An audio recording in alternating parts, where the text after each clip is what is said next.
Graça e paz. Meu nome é André Nobre. Venho trazer uma mensagem que vai falar um pouco sobre a vida de Pedro. Eu sou um dos líderes de célula da igreja da cidade. E o tema da mensagem hoje é: Você nasceu para dar certo. E o texto base está em Lucas 22:33, que diz o seguinte: Mas eu orei por você, para que sua fé não desfaleça, e quando você se converter, fortaleça seus irmãos. Então, lendo esse versículo aqui, é o momento da última ceia. Então, Jesus estava com seus discípulos, prestes a ser traído, num momento de muita tristeza para ele, mesmo sabendo que ele estava indo cumprir o seu propósito, um momento de dificuldade, mas mesmo assim ele lembrou de Pedro, e nessa conversa na mesa ele lembrou de quanto Pedro era importante e disse que estava orando por Pedro. Então, Jesus sabia que Pedro iria dar certo. Jesus sabia o propósito de Pedro, por isso que ele orava. Então, entrando nos pontos, para que você dê certo e abençoe as pessoas, ponto 1, receba a oração dos que te amam. Então, no mesmo versículo, na parte A, diz o seguinte: mas eu orei por você. Então, uma das maiores provas de amor para as pessoas é a oração. Você dizer para a pessoa: eu estou orando por você, é como você estivesse dizendo: eu te amo. E foi isso que Jesus disse para Pedro na mesa ali, naquela ceia. Então, Jesus decidiu orar por Pedro por amor, mas ele sabia também que Satanás não queria que Pedro desse certo, porque ele também sabia que Pedro daria muito certo. Em Lucas 22:31, diz: Simão, Simão, Satanás pediu para peneirá-lo como trigo. E peneirar vem da palavra grega sineazo, que significa peneirar, agitar, sacudir. Então Satanás queria sacudir Pedro, queria acabar com a vida de Pedro. E Jesus, sabendo disso, decidiu orar por Pedro, para que ele permanecesse na fé dele e que ele desse certo. Então oremos por nós mesmos, mas também pelos outros que estão na peneira. Quantos amigos, quantos irmãos, quantos conhecidos estão passando por essa peneira, por algum momento difícil, por alguma provação, e a gente às vezes esquece de orar por essas pessoas.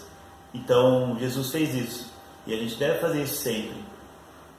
Então jamais a gente vai saber os motivos que levam essas pessoas a sofrer, e ao invés de a gente julgar, ao invés de a gente apontar, por que não orar? Então receba a oração que Jesus faz por você também. Ele te ama e ele intercede por você. Então esse é o ponto 1, que é: receba a oração dos que te amam. Assim como Pedro recebeu essa oração, e com certeza foi muito abençoado. Entrando já no ponto 2, que diz o seguinte: mantenha viva a sua fé, para que sua fé não desfaleça. Lucas 22:32. Então, no momento de maior humilhação, de profunda vergonha, na véspera do seu sacrifício, Jesus orava por Pedro para que a sua fé não perdesse a força. Então, a mesma fé de Pedro, que foi testada quando Jesus chamou ele para andar sobre as águas. Quando Jesus disse em Mateus 14:29-31, venha, respondeu ele. Então Pedro saiu do barco, andou sobre as águas e foi em direção de Jesus. Mas quando reparou no vento, ficou com medo. E começando a afundar, gritou: Senhor, salva-me! Imediatamente Jesus estendeu a mão e segurou e disse: Homem de pequena fé, por que você duvidou?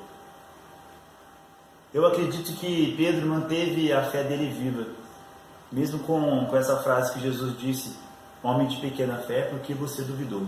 Com certeza, se Pedro tivesse muito mais fé em Cristo e naquele momento ele não tivesse medo, ele iria caminhar, ele iria até Jesus, e ele iria vencer o medo, a tempestade, os ventos, e ia poder caminhar um pouco mais sobre as águas.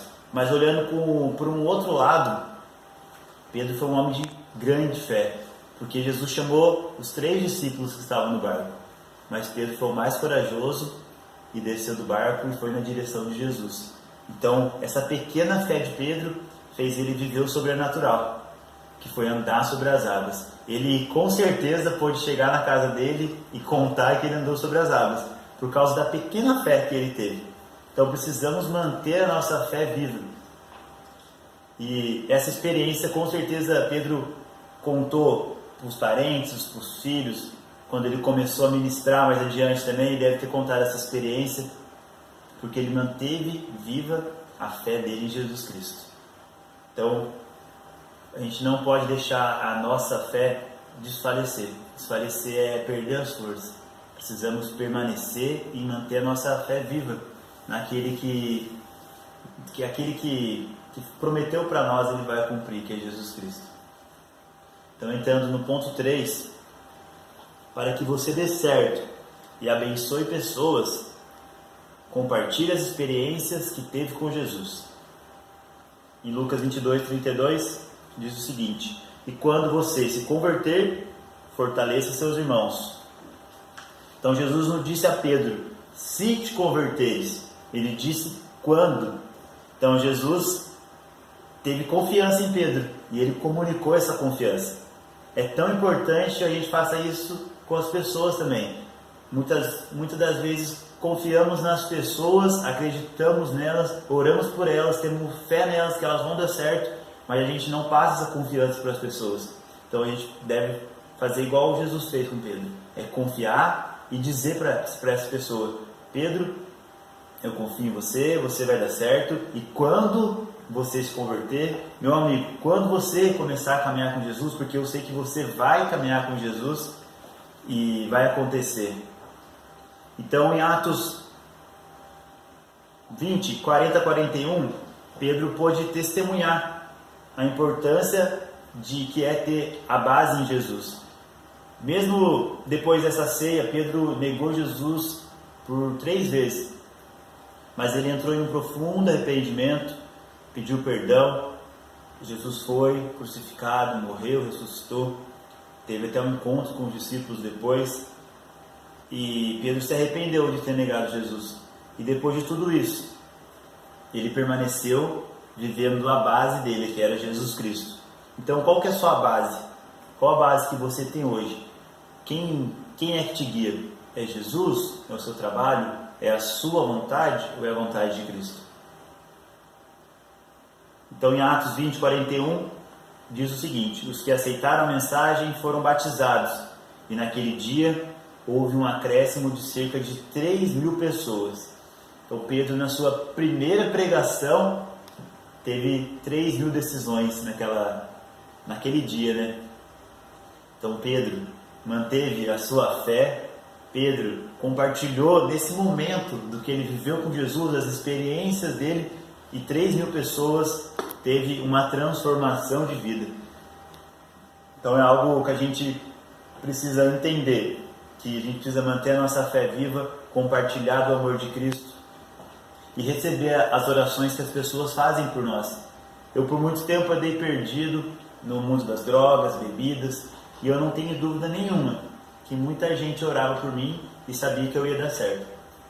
Então eu venci os vícios da cocaína, o vício da bebida alcoólica, balada, tive vários livramentos de acidente de carro, moto, escapei da morte inúmeras vezes e parecia um caminho sem volta, que realmente é quando a gente não encontra Jesus.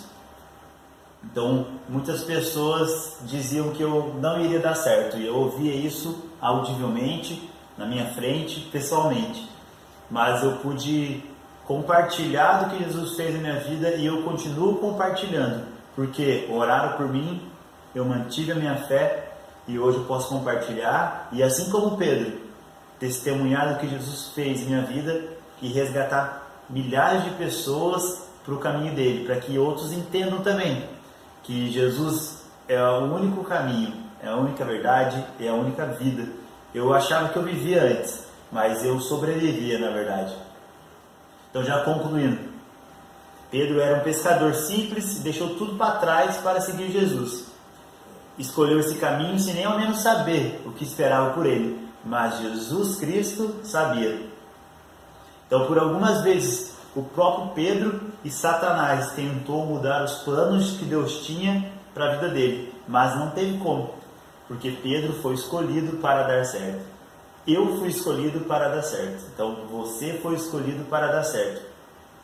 E muitas das vezes a gente vai tentar e vai se frustrar, porque a gente vai tentar fazer o errado, mas a gente não vai nem conseguir. Vamos sempre nos frustrar, porque fomos criados para dar certo. Então, por mais que as adversidades pareçam provar que não vai dar certo, tenha uma certeza: você nasceu para dar certo. E eu não tenho dúvida disso. Eu nasci para dar certo. Pedro nasceu para dar certo. Não importa o que está acontecendo na sua vida, você nasceu para dar certo. Talvez você esteja em algum momento onde parece que nada vai dar certo. E faz um tempo bom já isso. Você está nessa maré. Mas não dá certo, mas não dá certo, eu faço tudo errado. E é por isso que você se frustra. Porque você não nasceu para dar errado. Por isso que você fica chateado, você fica insatisfeito, infeliz, porque está fazendo o que não é para ser feito, que talvez não seja a vontade de Deus. Então, entenda de uma vez por todas: você nasceu para dar certo e você vai dar certo. Eu não tenho dúvidas disso. Então, para encerrar, queria deixar o versículo que está em Romanos 7,37, que diz o seguinte: mas em todas as coisas somos mais que vencedores, por meio daquele que nos amou. Então, com toda essa mensagem, podemos entender de uma vez por todas que realmente nascemos para dar certo. Pode acontecer o que for, ninguém vai conseguir tirar esse mérito nosso. Tudo que Jesus fez, tudo que Ele pagou na cruz por nós, é para que a gente desse certo. E a gente vai dar certo. Talvez seja ruim financeiramente, talvez esteja ruim em alguma outra área, emocional, familiar, talvez na área da saúde, mas eu tenho certeza que vai dar certo. E eu queria orar com você antes de encerrar essa mensagem. Se você puder fechar os seus olhos onde você estiver, baixar a sua cabeça, eu vou orar junto com você. Amém? Pai, obrigado por essa mensagem que o Senhor trouxe para nós, Pai, nesse momento. Peço que todos que ouviram essa mensagem sejam transformados através do poder da sua palavra, que o seu Espírito Santo esteja conduzindo cada um para novos pensamentos, para que eles entendam de uma vez por todas que eles vão dar certo, Pai. Pode ser que alguém esteja desempregado, talvez esteja dando tudo errado na vida, mas o Senhor vai entrar com a provisão, o Senhor vai entrar com o emprego, o Senhor vai fazer um milagre na área da saúde, porque essas pessoas nasceram para dar certo. Cada um que está ouvindo essa mensagem nasceu para dar certo. Assim como Pedro, assim como eu mesmo, Jesus. Muitos não acreditavam em mim, muitos não acreditavam em Pedro. Muitos não acreditam em quem está ouvindo essa mensagem, mas o Senhor acredita, o Senhor confia. E assim como diz em Romanos: mas em todas as coisas somos mais que vencedores, assim seremos. Eu oro nesse momento, encerrando esse tempo precioso, Pai, no nome de Jesus. Amém. Deus abençoe a sua vida. Obrigado por acompanhar essa mensagem até o fim. Amém.